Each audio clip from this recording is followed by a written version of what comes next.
What's up mga quiz, mga artists? Welcome back sa aking channel, and today we are going to react to sa pinaka bagong teaser galing sa Superman 2025. This is the official sneak peek clip ng Superman na pinagbibidahan ni David Corenswet, ang pinakabagong Superman. So this is produced by DC. And DC Studio, yung bagong hawak ni forgot yung director ng basta yun, nakakalimutan ko man name. So hindi ko na ito patatagalin, papanoorin natin yung sneak peek and mamibigay kong reaction on the set sneak peek. So let's go.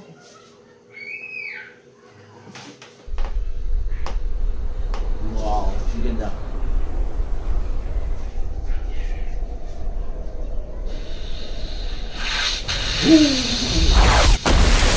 Medyo may kulang doon sa pagka-splash, di ba? Superman.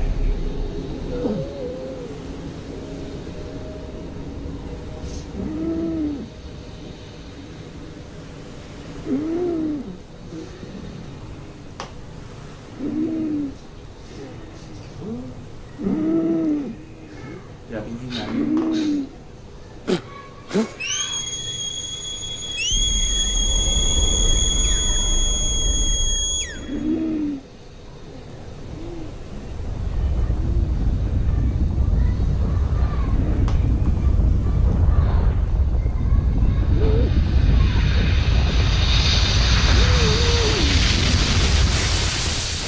Realistic yung aso nila.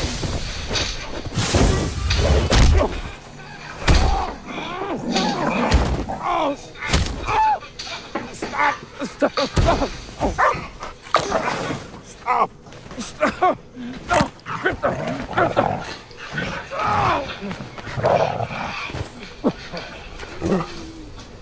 Krypto! Pero realistic yung aso nila. I don't think na totoong aso to, but they use a CGI na aso.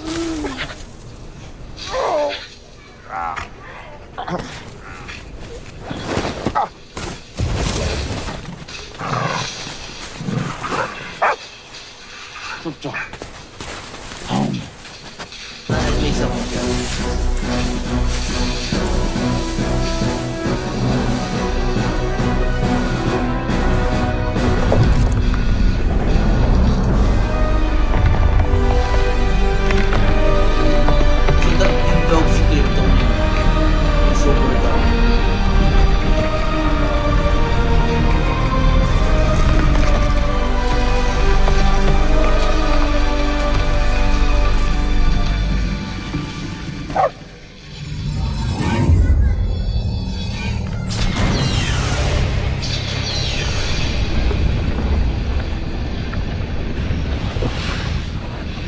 Superman!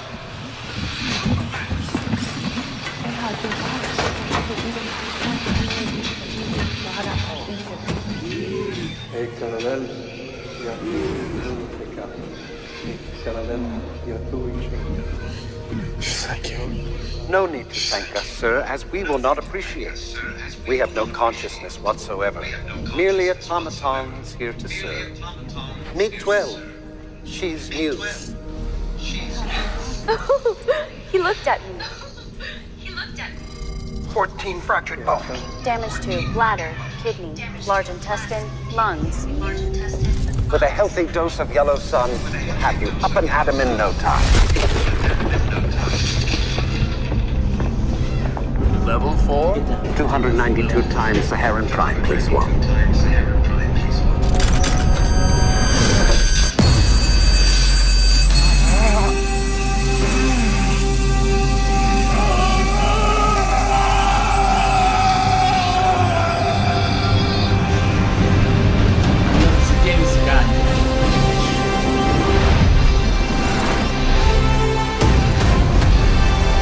Back.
Okay, tayo ko napanood natin yung official, title nito?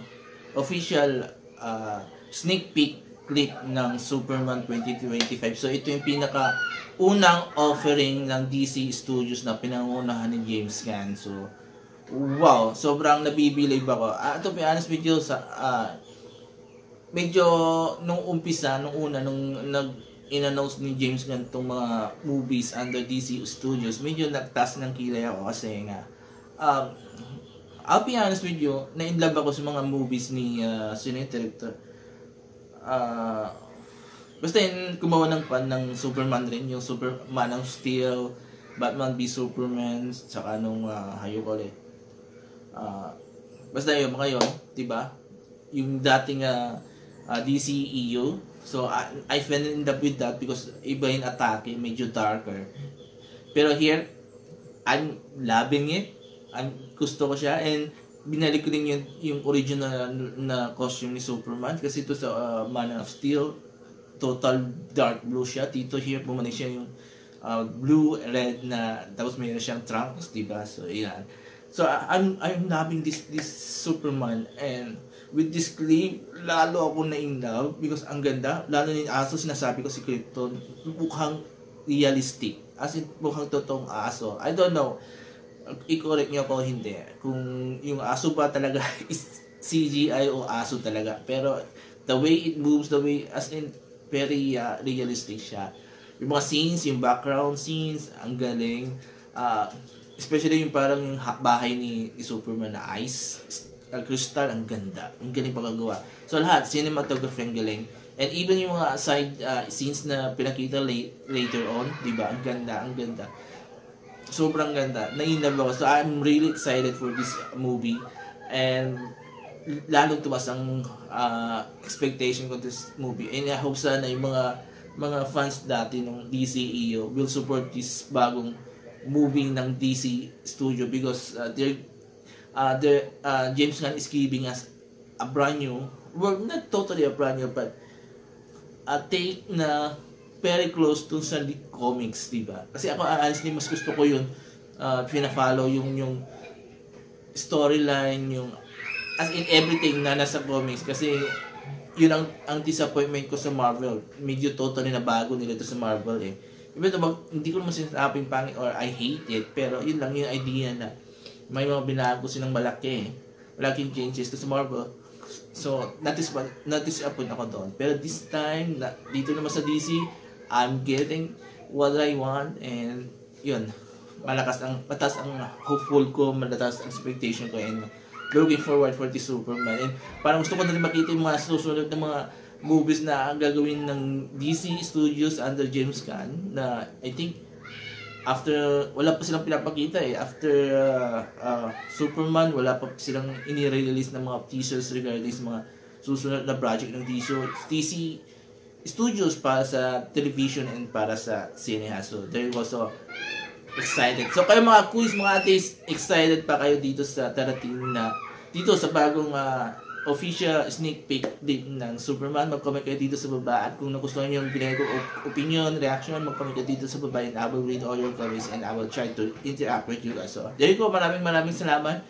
Have a nice day. And before I end this video, please don't forget these 4 things while watching my channel. Comment, like, share, and subscribe to my channels, The Alan's Show, Proudly Promotive Vlog, Paganda ng Usapan, Tamat ng People Presence, and maraming salamat. Again, bye-bye and have a nice day.